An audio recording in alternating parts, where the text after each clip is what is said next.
Good afternoon, everyone. Shalom, I'm David Mencer, spokesman for the National Public Diplomacy Directorate in the Prime Minister's office. It's Thursday, May 15th, day 587 since the October 7th atrocities.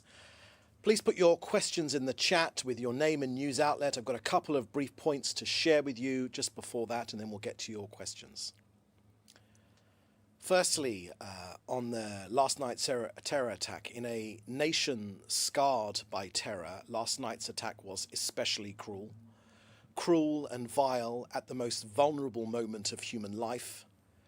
Tsila Gez was 30 years old, a mother of three in the 9th month of her pregnancy. She was on her way to give birth.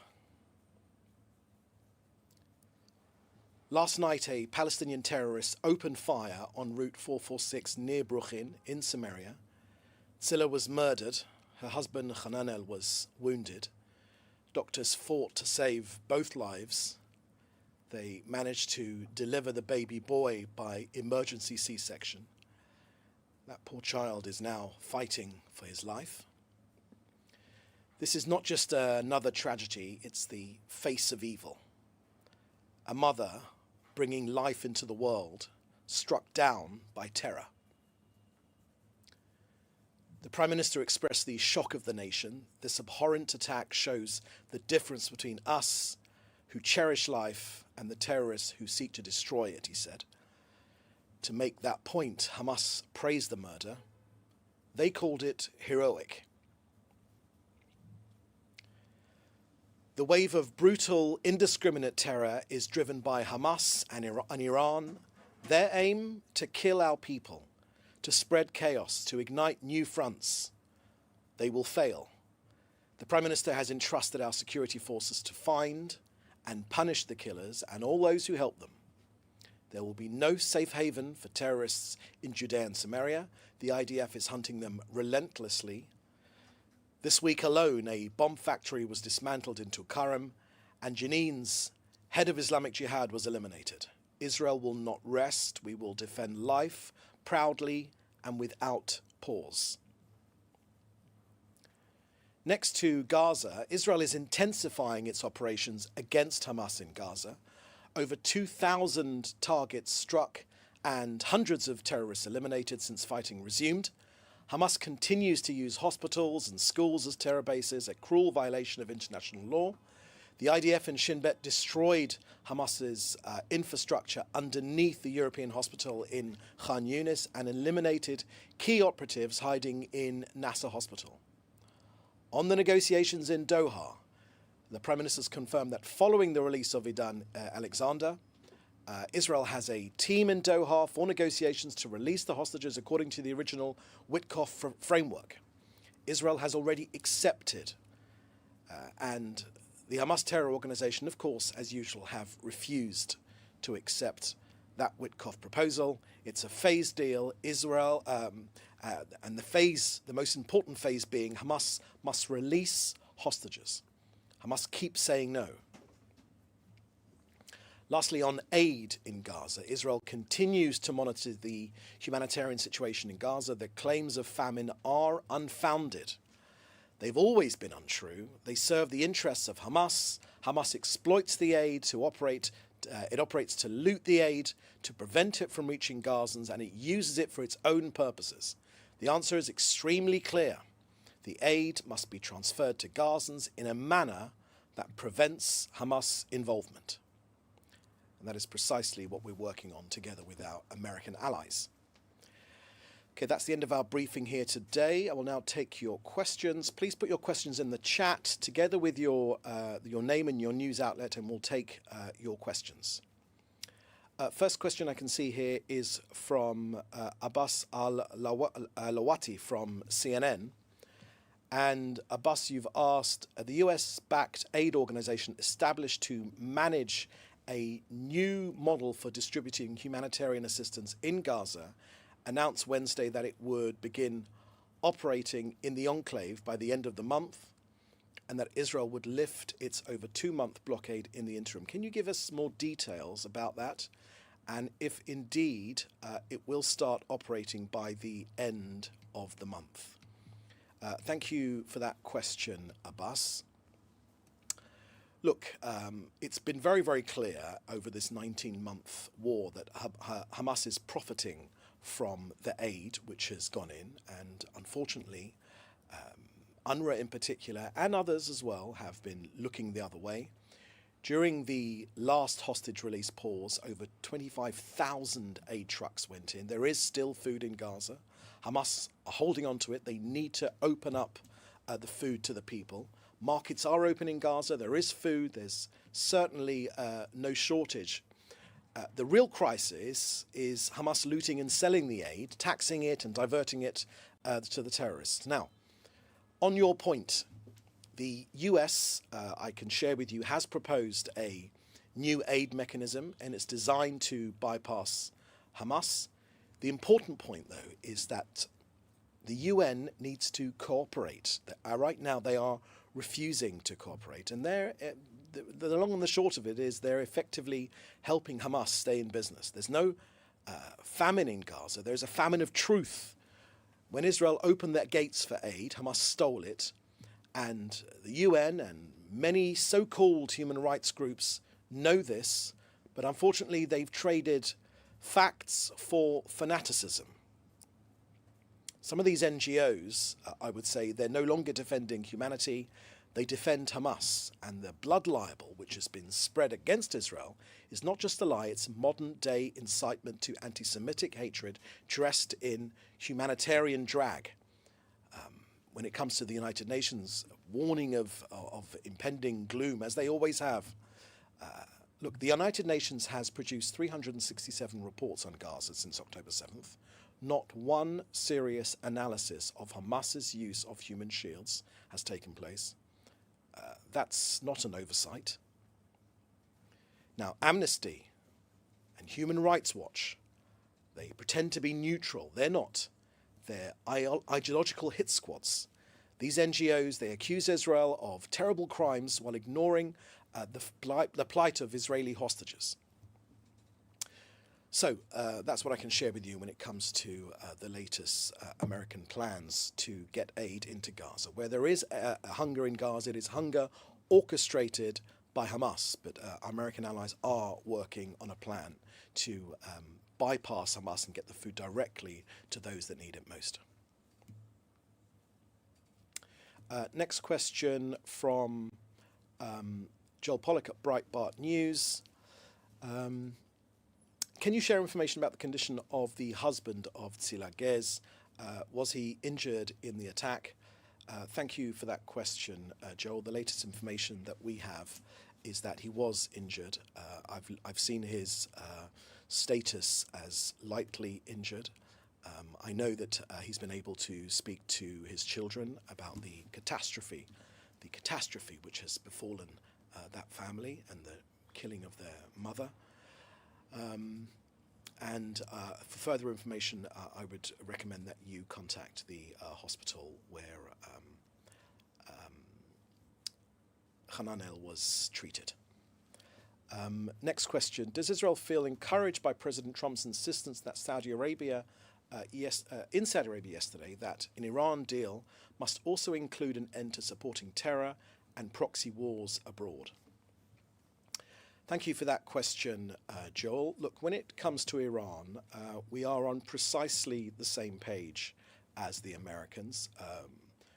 President Trump, and specifically Prime Minister Netanyahu, who has made the prevention of Iran getting a nuclear weapon the essence of his leadership, and because of the leadership by Prime Minister Netanyahu on this particular issue, we have prevented that from happening. But when it comes to Iran, the US and Israel both believe that it is simply not an option for Iran to have a nuclear weapon. It is simply not an option. And tied up with that, of course, is the insistence which President Trump made yesterday that their support for terrorism, the proxy regimes which they support, like the Houthis, like Hezbollah, which they have supported, like the Assad regime, which they propped up, which tumbled down once Hezbollah had been so dramatically weakened, that simply is no longer an option. So I believe that when it comes to this issue, the US and Israel are on precisely the same page because we understand, all of us understand, that it is simply not an option for Iran to have a nuclear weapon. And further to that, let me also share that we very much thank President Trump and his special envoy Witkoff for their consistent support and their tireless efforts to return our hostages and to defeat Hamas in Gaza. And on Iran, the strong alliance between Israel and the United States is stronger than ever because it is based on a shared worldview and values. Next question I have here is also from Joel Pollack. Is Israel concerned about the lifting of sanctions on Syria, or could there be a trade between Tel Aviv and Damascus? Thank you for that question, Joel. Look, Israel's default position is always peaceful coexistence with its neighbours. That has always been our default position. Now, since October the 7th, Israel is not prepared to be laissez-faire when it comes to its security. We are simply not prepared. Israel will be proactive when it comes to our security. So I think that's about as much as I would say on that. So with that proactive aspect of Israel's security demands, when it comes to Syria, we do have a threat on our Syrian border. We're not going to allow the passage of forces and weapons from south of Damascus in order to establish itself in the area and threaten Israeli citizens and IDF activity. We've made a strong stand that any attempt to bring weapons south of Damascus will be thwarted, and our forces are prepared to protect the Druze villages in southern Syria and prevent the entry of hostile forces into the region. That said, I will end that answer as where I began, that Israel's default position is, of course, peaceful relations with all of its neighbours. But, of course, we believe in peace through actions rather than just words. That's the key point here. Okay, next question here is from Wira Davis from the BBC.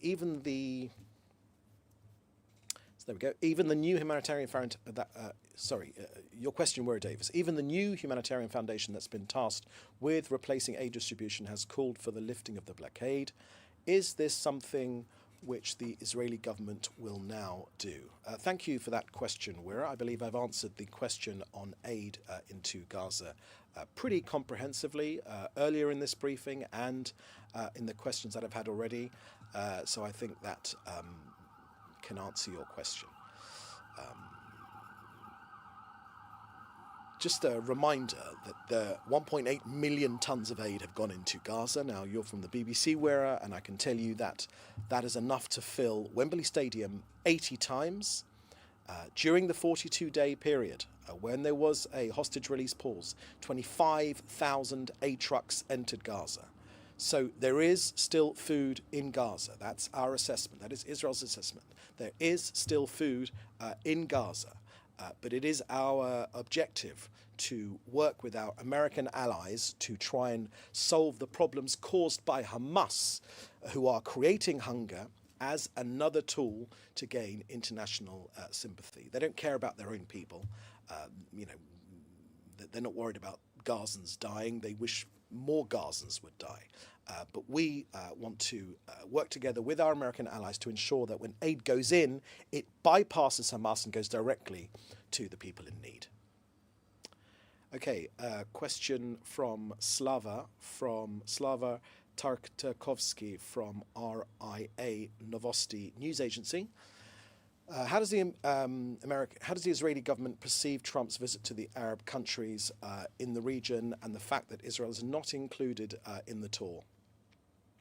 And the second part of your question, any comments on direct historical negotiations between Trump and the new ruler of Syria, as well as the proposal for a deal with Iran? Are there any advantages for Israel in these events? Thank you for that question, Slava. There's quite a bit in there. Look, in your first point about you say that how does Israeli government perceive Trump's visit to the Arab countries in the region and the fact that Israel was not included in the tour? Look, President Trump took office on January 20th this year. I think in the first days of February, Israel was the first country invited to the White House. The first international leader was Prime Minister Netanyahu.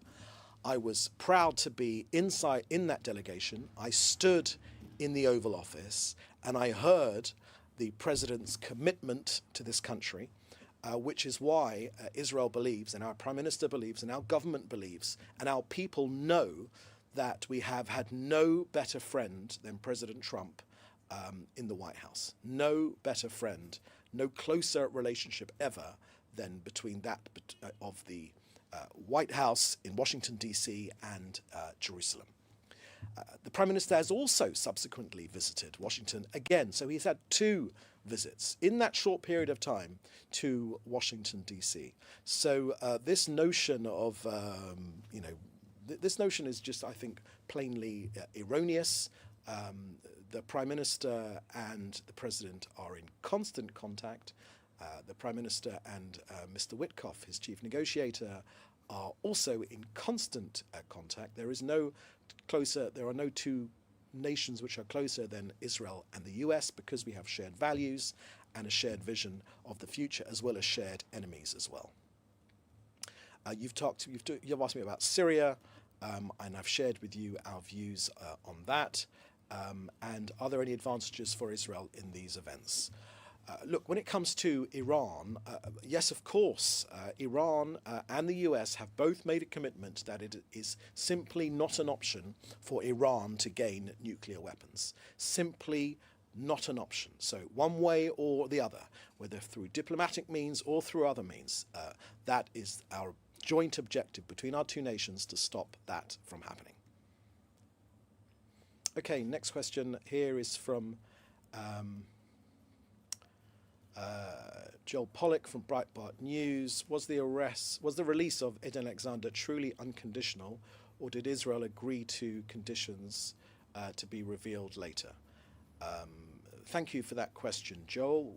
On Monday, when Eden Alexander was released, we shared with you that there were no conditions to this. This was done because Israel is unrelentingly putting pressure on Hamas, together with the diplomatic push from the US. That's how this happened, this combination of the two things. Israel's pressure on this genocidal death cult terrorist organization, that military pressure together with the US. That's how Eden, thankfully, was brought home. And I would encourage you all journalists to check out what Eden's family have been saying about the conditions in which Eden was kept, the torture which he endured, the heavy sacks which were put on his head, the physical torture of him being starved, of him being put in a cage, of him being chained, of him being beaten.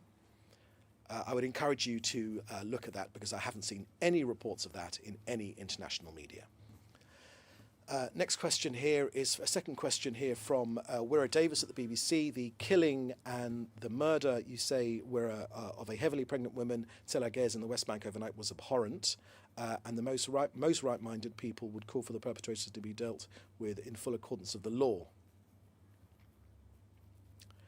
Would you apply the same logic and standards to those responsible for the wiping out of an entire family, 13 people, the Samor family in Khan Yunis? They were among 62 Palestinians killed in overnight airstrikes. Thank you for that question, Wira. As usual from the BBC, that is an abhorrent question, because you seek to equate the democratic right of this country to defend itself and a terrorist organization hiding amongst its civilians. Let me tell you Israel's point of view when it comes to this point of view which you've just made. I'll be frank with you. Israel faces a moral paradox, and it's been created by Hamas.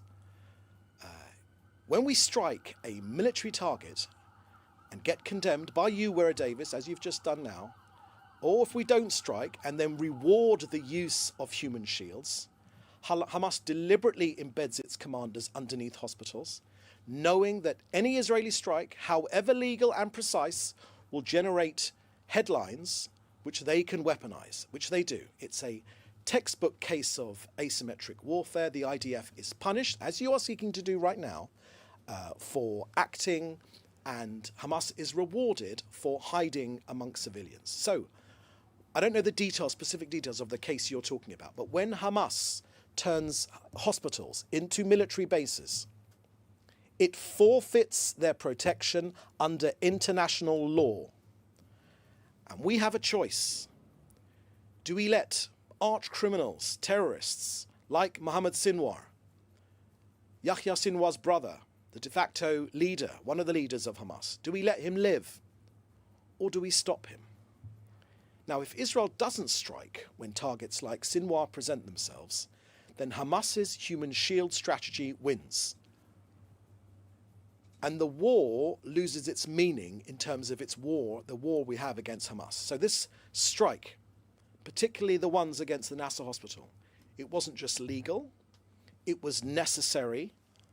We always try to get innocent civilians out of harm's way if we possibly can. That is the reality, whether it's comfortable or not.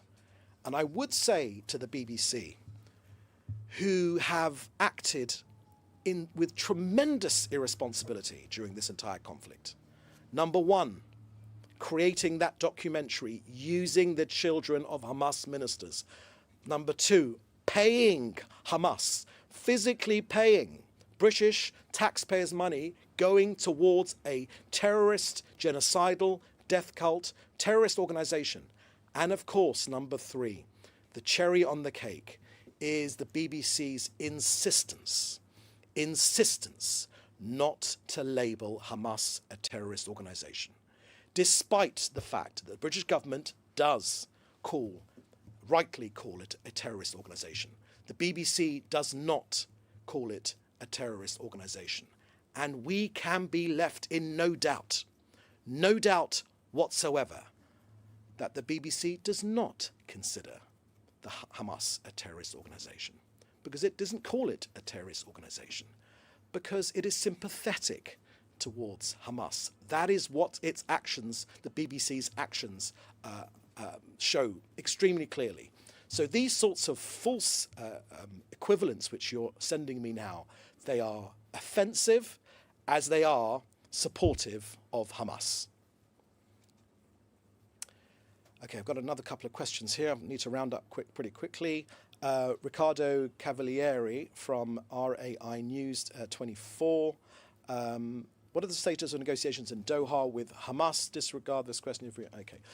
Which you've already asked it. Okay, so those status are, our team is in Hamas. They are mandated to get our hostages home. They are operating under the Witkoff proposals. Israel has accepted the Witkoff proposals. Till today, because they call for the release of our hostages, till today Hamas has not accepted. So, but we want them to succeed, but they will happen while there is military pressure on the terrorist organization. And last question here from Norway, TV2 Norway, Hilda Gran. How will the new foundation being set up to distribute aid in Gaza be able to replace the UN and other organizations when it's set up to only have a handful of distribution sites compared with the UN's 400 sites? Thank you for that question, Hilda. I've dealt quite specifically about this particular issue, and the point I would just simply make to you again is that we need to bypass Hamas when it comes to aid distribution. They steal the aid, they use the aid then to raise money, and they use that money to pay its terrorists and encourage them to become fighters on their behalf. That is what they do. They steal, they extort their own people, and they use that money to raise terrorist funds. So now the UN, and it's unfortunately UNRWA in particular, and I would put UNRWA in particular as a key offender. UNRWA have perpetuated this conflict. Number one, their education system, UNRWA's education system. Every single one of the terrorists which committed the atrocities of October the 7th came from UNRWA schools. The UNRWA educated the terrorists. Now, imagine in Norway's jails if you could identify the same education system of every single criminal in Norway's jails, that they came from the same school, the same education system. That is the case when it comes to UNRWA. They are thoroughly discredited. And number two, they teach what they teach in those educational institutions. They glorify jihad. They say that just a little bit longer, we'll be able to uproot Israel. You'll be able to take over Haifa, Israeli cities, and Jaffa.